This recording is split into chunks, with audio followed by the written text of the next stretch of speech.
Mga kaibigan, Mike Enriquez po para sa Investigador. Mga huli naming episode, ipinakita namin sa inyo kung paano gumawa ng karamaldumal na bagoong. Ngayon na may pakikita natin sa madlang people kung paano puksain ang mga anomalya sa bagoong.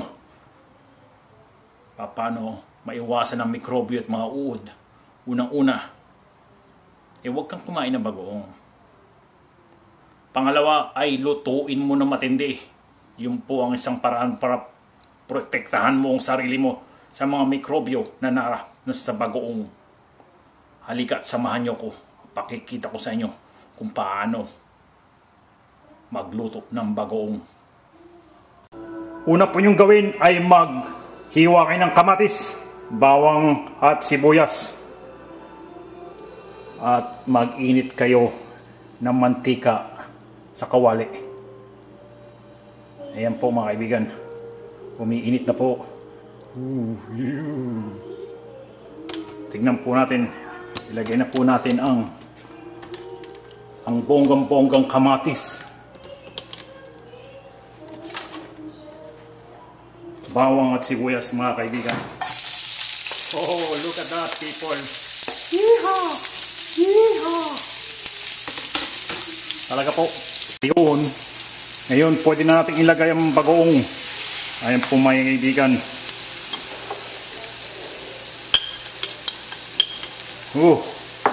Matindi ang anomalya ng amoy ng bagoong mga kaibigan.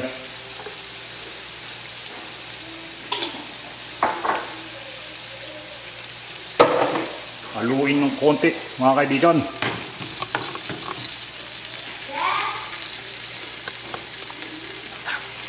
Mga kaibigan.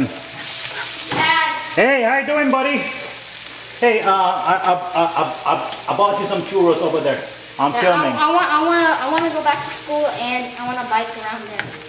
Okay, well later. I'm filming something, buddy. Okay, eat some churros over there, Sonny. Ayan po mga kaibigan. Niluluto ko pong bagoong. Yan po mga kaibigan, luto na siya. Pero ako, pwede na ito. Pwede mo nang gawing ulam to. Lagay mo na sa o kaya kumain ka ng mangga. Pwede mo nang napuksan na po natin ang mga mikrobyo. Okay. Pero ako minsan, mas masarap para sa akin kung haluan ko ng itlog. Kaya mga kaibigan, ito po. Haluan po natin siya ng itlog. Ito po ang itlog mga kaibigan. Yan. Ang gagawin po sa atin sa itlog na to ay babatihin po natin. Kung hindi kayo marunong magbate, tanongin nyo ang inyong tatay. I'm sure he knows something about it. Okay, yan po, babatiin na po natin. Yan po, mga kaibigan. Yeah, baby. Yeehaw! Ayan na po, mga kaibigan. Yun lang po ang gusto ko kasi medyo may konting itlog. Ayan na po. Atin pong ihahalo sa bagoong. Ayan po. Oh.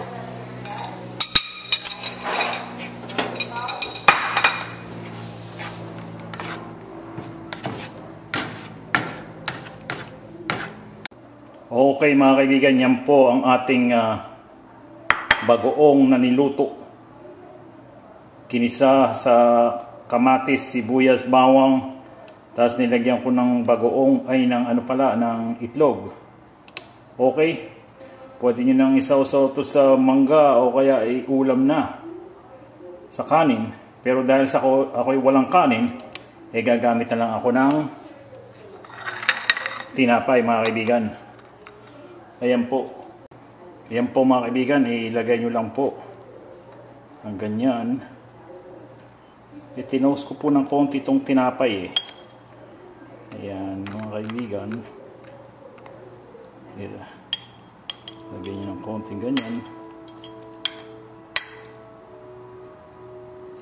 Tapos lagyan mo sa ganyan. Tapos i-slice mo sa gitna. Okay, yan po mga kaibigan. Ayan po mga kaibigan, ito po, titikman na po natin. Bagoong na nasa tinapay mga kaibigan.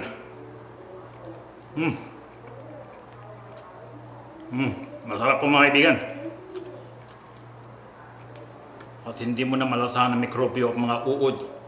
Wala nang anomalya ang bagoong na to. Hanggang dyan na lang po nag-uulat po Mike Enriquez.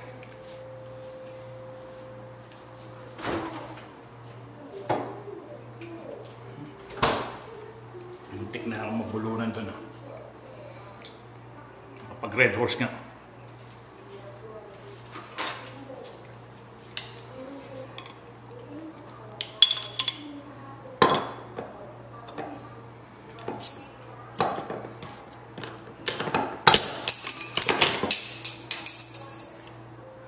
Red Horse, isa sa mga pinakamatapang na beer sa Pilipinas mga kaibigan. Nag-uumapaw sa tapang.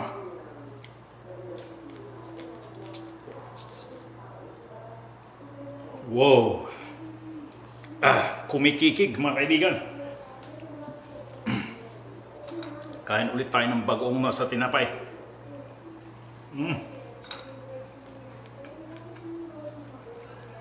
Masarap mga kaibigan. Para mawalang alat, uminom ka ulit ng Red Horse. Hanggang dito na lang po mga kaibigan. Salamat sa inyong panonood.